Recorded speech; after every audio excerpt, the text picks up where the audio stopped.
Welcome back to the channel.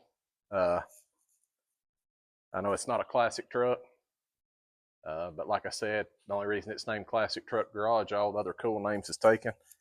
But today we're working on a 95 Geo Tracker. It is a classic, and anybody that knows me knows I love these little things, especially the 8 valves. They're easy to work on.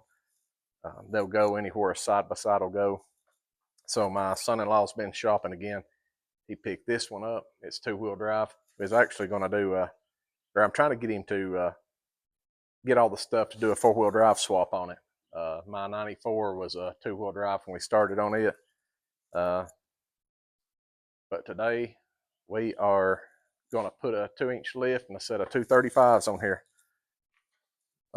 It ought to be pretty simple to do being a 2-wheel drive. There's no CV axles to worry about. Don't have to worry about taking the lockout out, pulling the C-clip off the axle. We should be able to just take the strut loose, swing it down, maybe take the tie rod end off. We'll see how far it'll drop.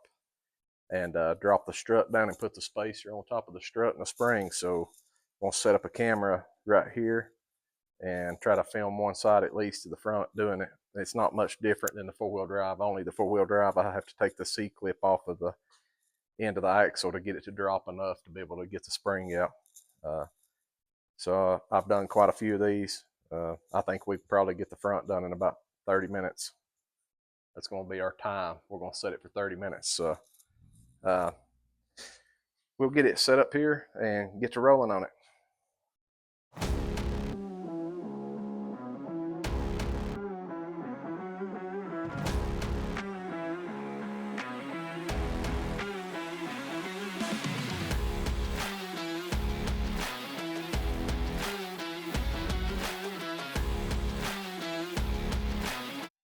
All right, it's been about 3, maybe 4 minutes. Take your 3 top bolts off the strut up here. Be sure and keep a jack under the A-arm. If you don't, you need to keep pressure, keep that spring loaded. Take these 3 bolts off with a jack under it. Make sure you have it blocked up. Release the tension on the spring by letting the jack down real slow. I went ahead and took the tie rod end off and the sway bar and took the brake line clip loose here just to give a little more slack. And once you start lowering the jack down, you'll take the tension off of that and the spring will just fall out. So we're going to set back up. This center nut has to come off. These 3 studs have to get punched out for the longer bolts for the strut spacer on top of it. So we're going to get set back up, take this off, get a block of wood out. These are pretty aggravating to get out sometimes. I usually take a block of wood and we'll set a socket underneath it, right around that, and I mean hit the far out of that. And you can finally get them to drive out. We'll take a drill bit if we have to, clean them up a little bit after that. And once we get all those done, we'll be ready to start putting them back together, putting the coil spring spacer on it and the strut spacer on top of it. So we'll be back in just a minute.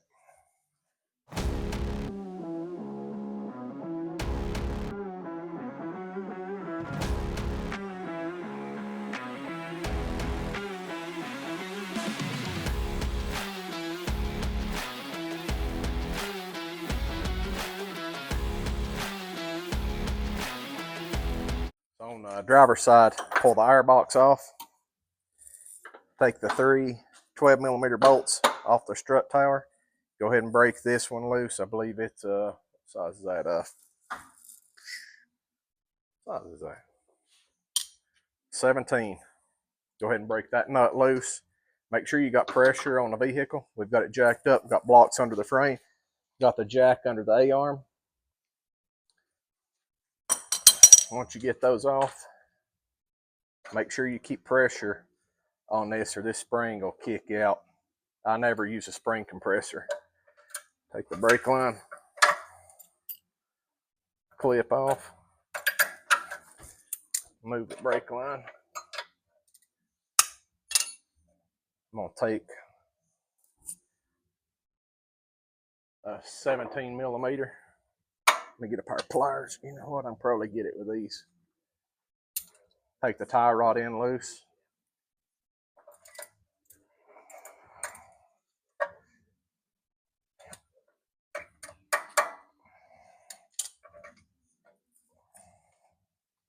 Take a 17.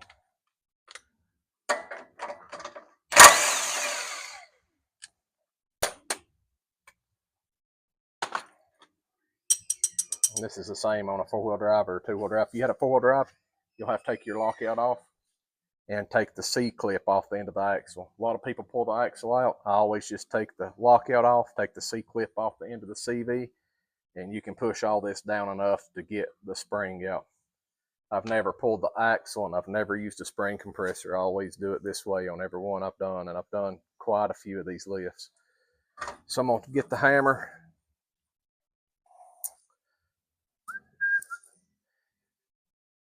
Give that tie rod end a whack.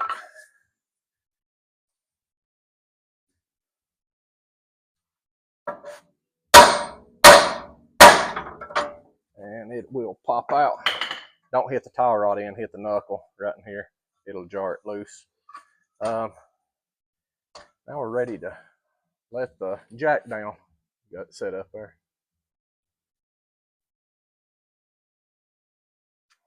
Let the jack down. And once he lets the jack down, I've got some 6x6s under the frame.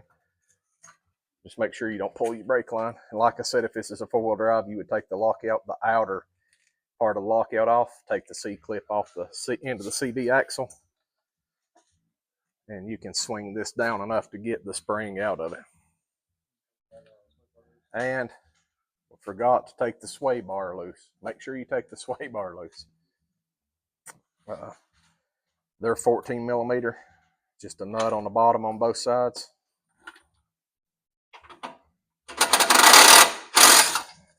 And once you take it loose, it will allow it to drop down enough to get the spring out.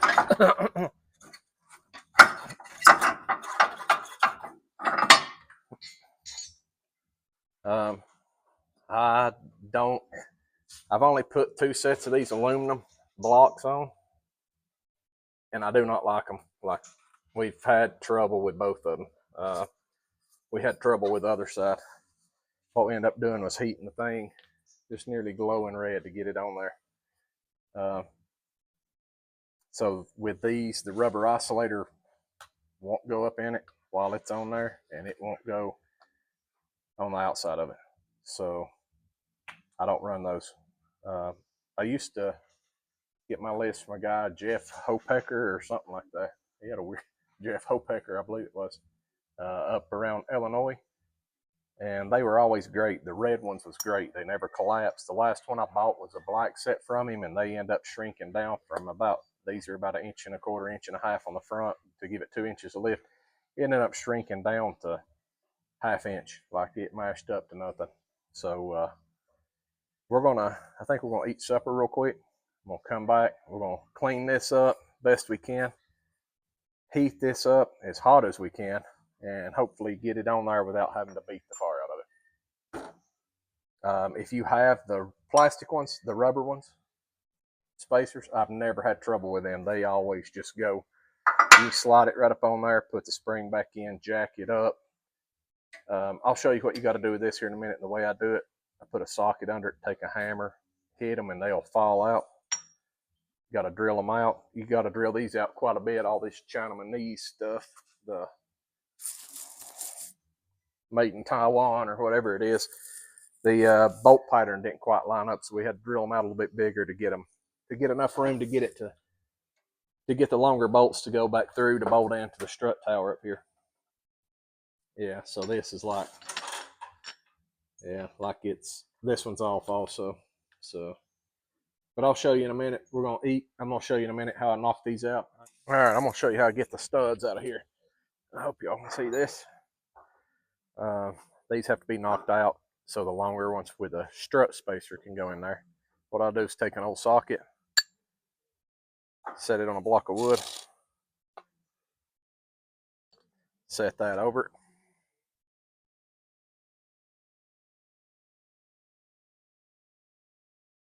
Hold the strut plate and waylay on the. Of course, it ain't gonna work out whenever I try to film it.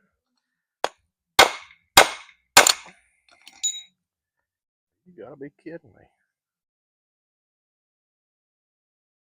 You believe that? I've never had trouble doing one of these like this. How many of those vice grips?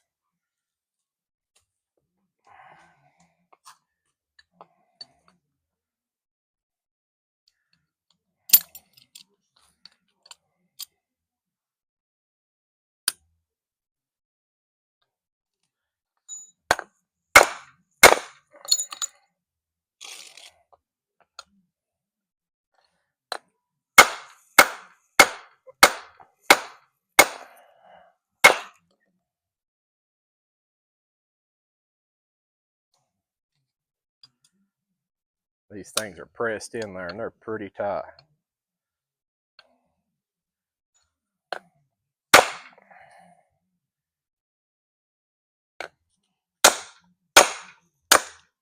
Ow.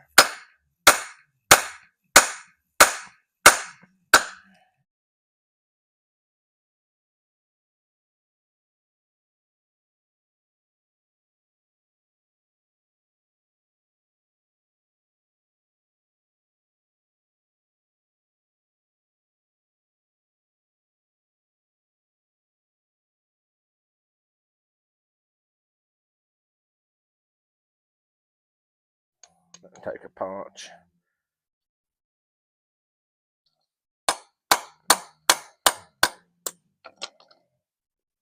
Hard to do with just two hands. All right. That side was a little harder than most of them, but once you get them out, you're going to drill those 3 holes out to fit your bolts that comes with your kit.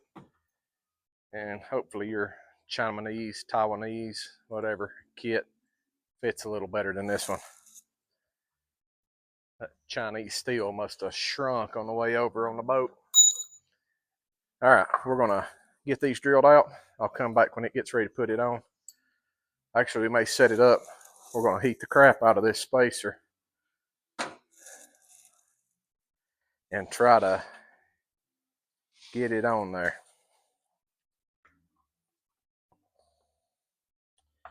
We can get this little Taiwan torch lit. So these Chinese lift kits, I mean, it is tight. Like, you can try to hammer it up on there, but the other side, we beat the far out of it. So we are going to heat this, try to heat it up enough.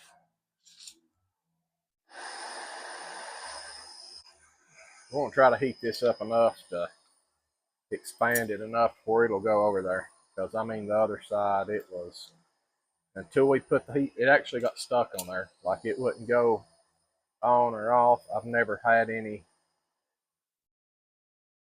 nothing like this.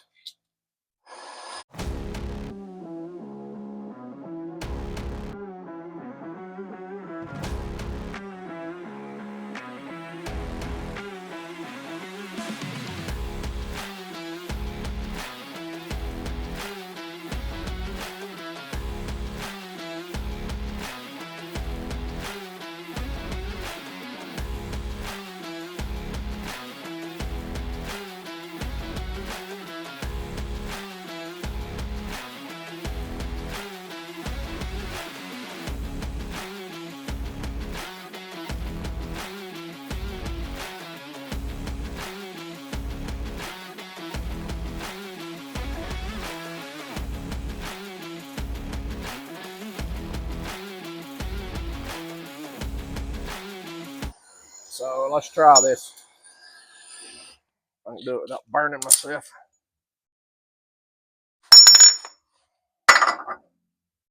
Holy crap. Give me that hammer. So we got it on. I don't know if you can tell, but it is smoking. Seriously, these Max Speeding Pro. I highly would not recommend them. Like, those will never come back off of those bump stops. I've never seen anything fit so tight. Like, we heated the far out of it and had to drive it up on under the hammer, as you can see by the dings. God, I mean, that is awful. And then I got to thinking about it when he mentioned the seller from eBay. I ordered a steering shaft from them 2 weeks ago. It's never even shipped yet. So I try not to buy anything Chinese, but God, everything's made in China. Chinese, Taiwanese. So kind of watch you sellers. And I mean, the look of the kit was kind of high quality, but none of the three holes, even on the strut spacers, line up. Like the struts plate on top of it, I had to drill the holes out big enough for them to go through, to line up. So I highly wouldn't recommend. Highly wouldn't recommend. So we're going to let that cool down for a minute. We'll come back when we start to put the strut back in. The rest of it, I mean, it's not going to take 15 seconds to put it back together. And like I said, if this is a four-wheel drive, the only difference would be you'd have to pull your lockout off and take the snap ring off of the CV axle coming through the back. And these are actually very easy to four-wheel drive swap. Like I said, I did my red one, and all the brackets, everything's pretty well already there. If you can find a front diff with a 512 gear, 462 if you have automatic. And but we're gonna let this cool off and be back in just a second. So my son-in-law's got the bolts drilled out on top of the strut plate for the spacer for the new bolts. We're gonna put this up in place, get it jacked up, put back in. All right, go ahead and jack her up. All right. So now we're gonna put this in place, and we're gonna find some nuts to put on here.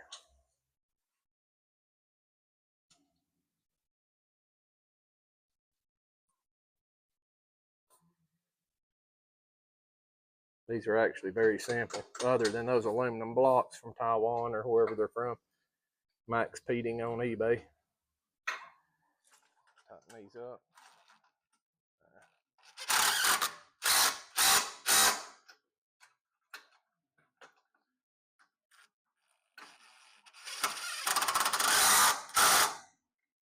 You get that notch and that plate lined back up on that strut. You don't talk, do you? All right. Wait a minute. Trying to get a wrench on the. All right.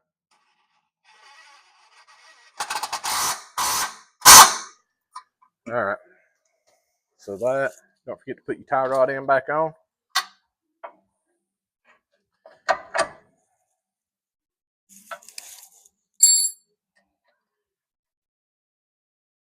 Where's that impact?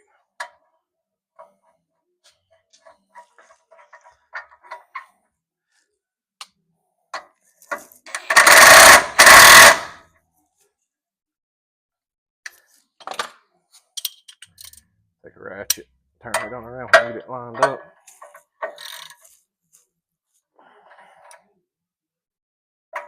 Just a little bit, ain't it? That whole pin starts spinning.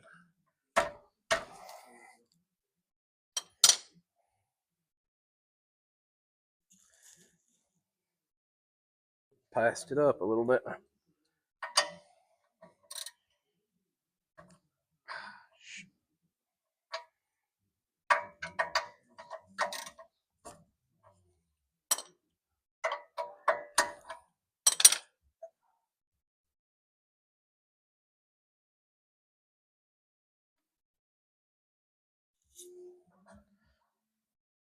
don't know where those pliers went. Pair of cutters. Those channel vice grips may be hot.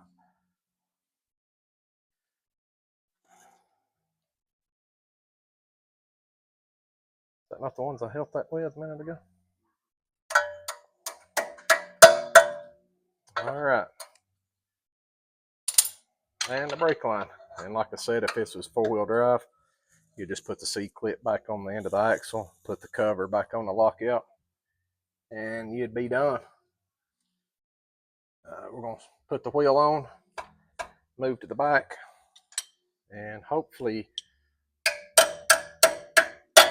use my Chrome Van Dam hammer. Chrome Van Dam. Jean-Claude's cousin. All right. So we get the wheel put back on. And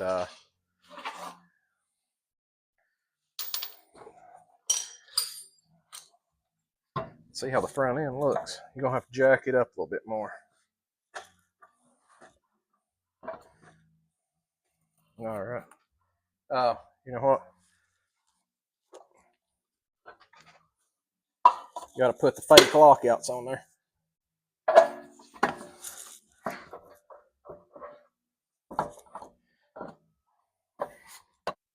All right. Pull the jack stands out.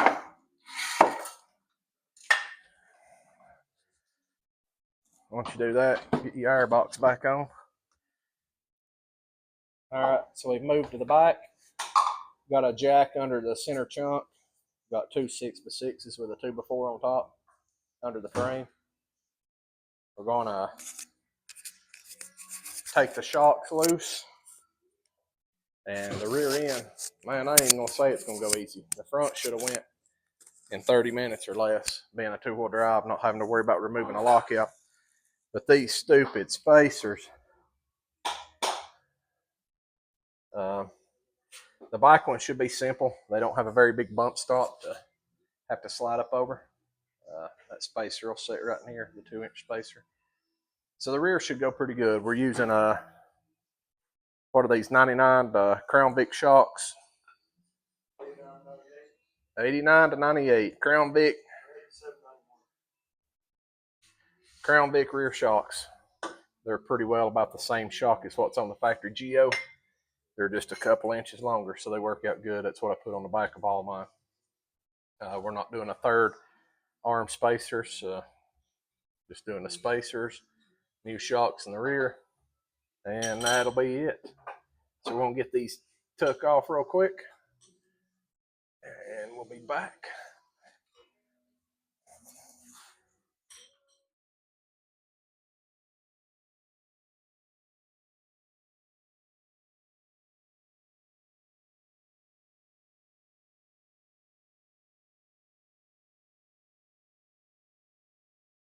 All right, we've got the rear shock off both sides. That's really the only thing that holds these in from just falling out. Well, I think we have to use that bolt, don't we?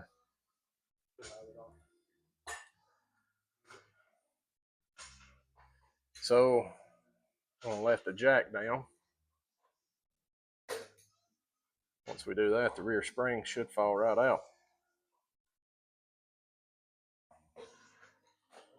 Yep.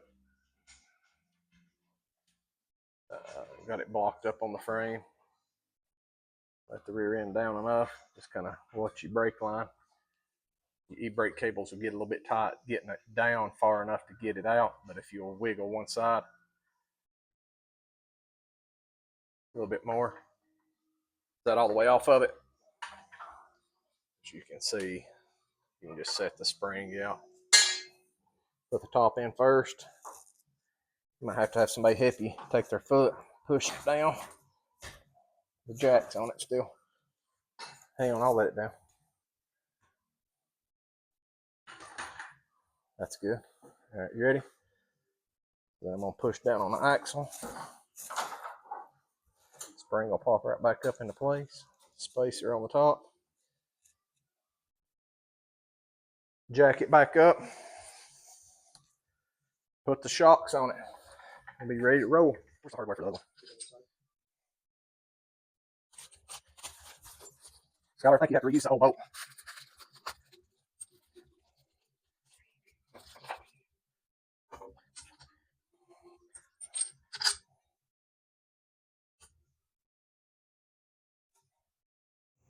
All right.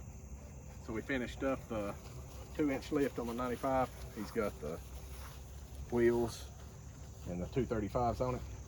Looks a whole lot better. We had some trouble with it. Those 2-inch aluminum spacers, they were god awful getting on the front. Either the bump stops was too big around, or the spacer wasn't drilled out enough in the middle. We heated them. We nearly melted the aluminum down, and finally got them hammered up on there. They're never coming off. Once they cool, they're on there. But I don't think he ever plans on lowering it. So it's a big difference on what a 2-inch lift and a set of 35s on one of these little things will do. Hopefully we can do a video on it here before long of doing a 4-wheel drive swap on it. I shouldn't say it's real simple, because I said the lift would be simple on this, where it's 2-wheel drive. We didn't have to worry about removing the lockouts, pulling the axle clip to get enough droop on the A-arm to get the spring out. But as soon as I mentioned how easy it was going to be, everything just fell apart. So but hopefully he can find everything to do a 4-wheel drive swap, and we will probably film that and put it on there. It's very simple if you can find a transmission transfer case and a front diff. But hopefully y'all kind of enjoy this. Anybody that knows me knows I love these. I've had about a dozen of them. They're one of the funnest things to ride around in the woods in, hunt out of, and cheap on gas. So I'm a diehard Chevrolet man, but I love me a Geo Tracker. But hopefully y'all enjoyed it. We'll be back on the 83 here before long.